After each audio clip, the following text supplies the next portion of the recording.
right, this is Wade Johnson with Big Ray Williams at the Uplift booth. What I'm going to do first is congratulate you, Ray, on your results yesterday. We're going to get into that because I want to talk to you about the lifting. I want to talk to you about the training, and then talk about the IPF points that we were discussing a little earlier. What I want to do first is talk about being a young man in Alabama growing up and becoming a football player, and then leading you up to becoming a power lifter. Let's go, Nick. Big thing is, grew up small, rural town, 2 high schools. So either, traditionally, coming out of Demopolis, you either went to work after high school or you went to college. And I don't believe, I'm not a factory guy. So I went to college. I was really good at football. I was gifted at football. Football took me to UT Martin. But prior to that, like where I come from, it's, poverty. There's not a lot of opportunity. So, God gave me a gift on the football field, and that gift took me to a place where I could create more opportunities for myself, that being college.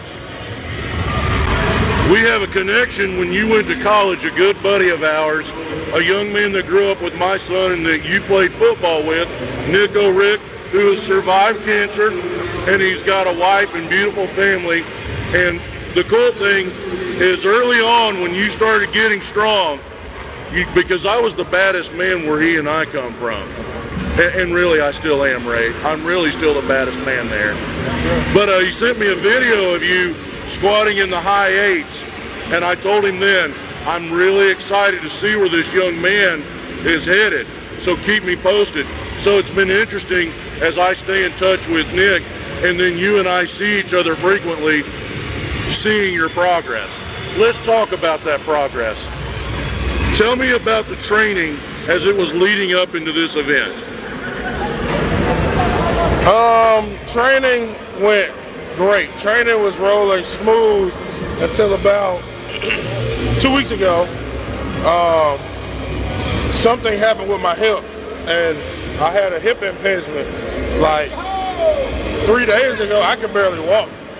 Like, I didn't think what happened yesterday would happen. I was really anticipating getting in the warm-up room and not being able to squat, but a good friend of mine from Frankfort, Kentucky, Dr. Byron Arenas, came, worked on my leg, showed me some stretches, and by the grace of God, I got in the warm-up room. I took that first warm-up. There was no pain. I knew it was on then. But training went well. You have to kind of balance everything with football, school, life, and then throw in training. So, there's a lot of 1 a.m., midnight training sessions going on. But, the good thing is I got a woman by my side who's also into the strength world, so it works. Right on. So now that you've reached a certain level, and you talk about having opportunities, and like this with Uplift and some of the other people that you work with, the sponsorship activities, because you have responsibilities now, does that create challenges for you? We all have lives. We have families, we have wives, spouses, and our jobs. And you're probably like me, you spend a lot of hours at that job. But now that you have these extra responsibilities, does that create different challenges for you? No, sir, because, it's kind of like the old people always taught us coming up. I'm a man before I'm anything. And the thing is, it's all about respect. And any company I choose to deal with, I have a respect for what they require me to do, and they have a respect for what I am doing, and it all works. I'll never align myself with anybody who is pushy or bossy or requires something of me I know I can't give, because I don't want someone to think of Ray Williams and be like, oh, well, he's a 50%er. You know, he's an 80%er. No, I want people to understand if you ask me to do something, I'm going to give you my best. And if my best isn't enough, then we'll sit down and reevaluate the situation, and we'll go from there. So any of my sponsors, all of them, I have huge respect for them. They have huge respect for me, and we kind of meet in the middle and we make it work. Amen. I like that. So now let's talk about the 1080. That's a big monumental squat. And we were having this conversation yesterday with Jennifer and some of the other lifters.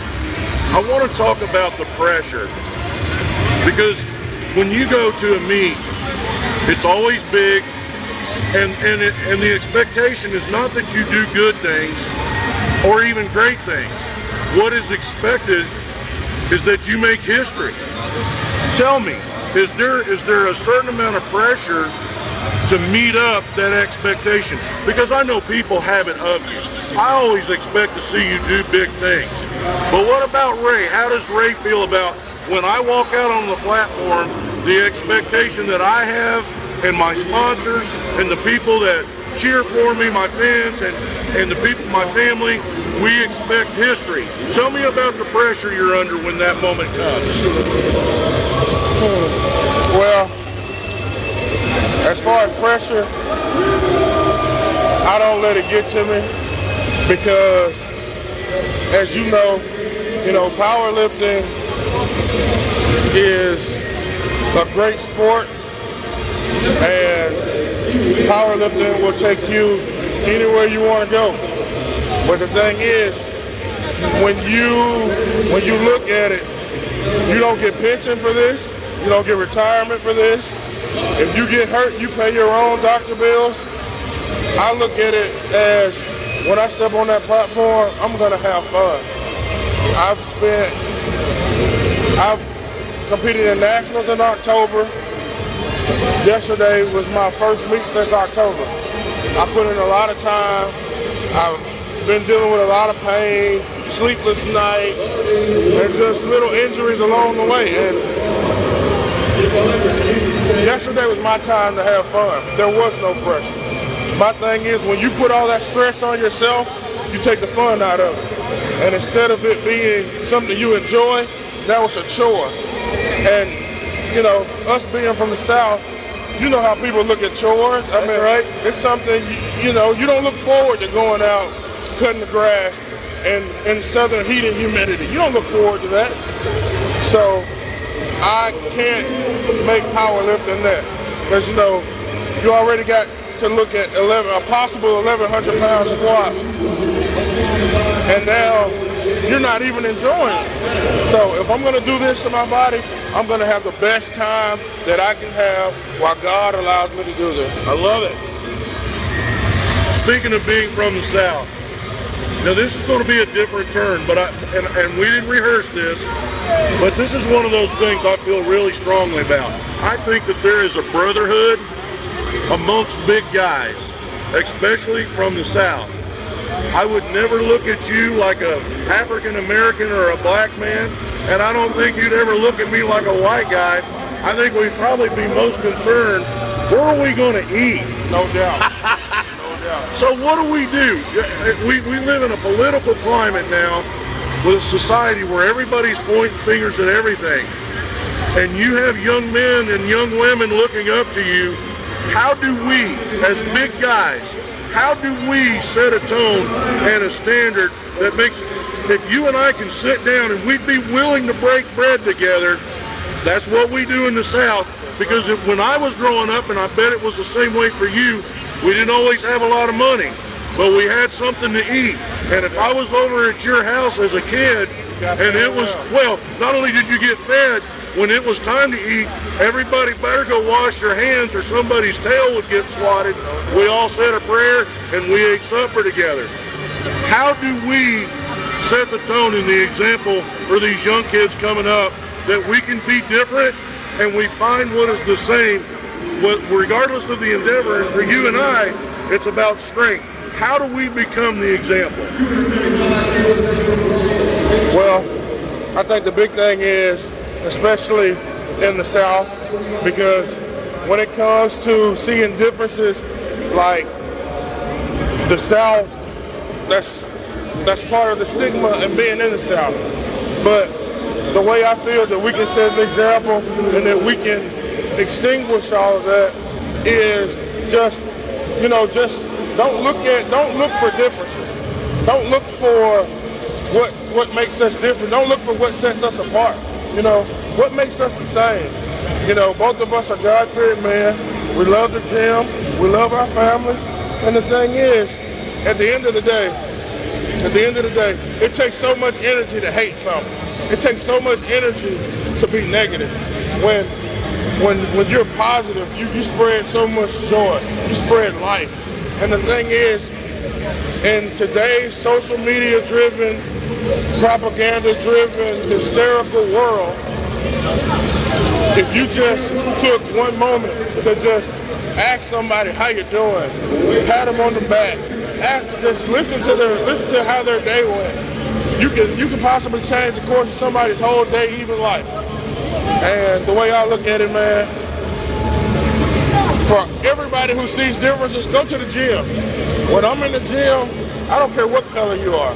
I don't care where you're from, what religion, none of that matters.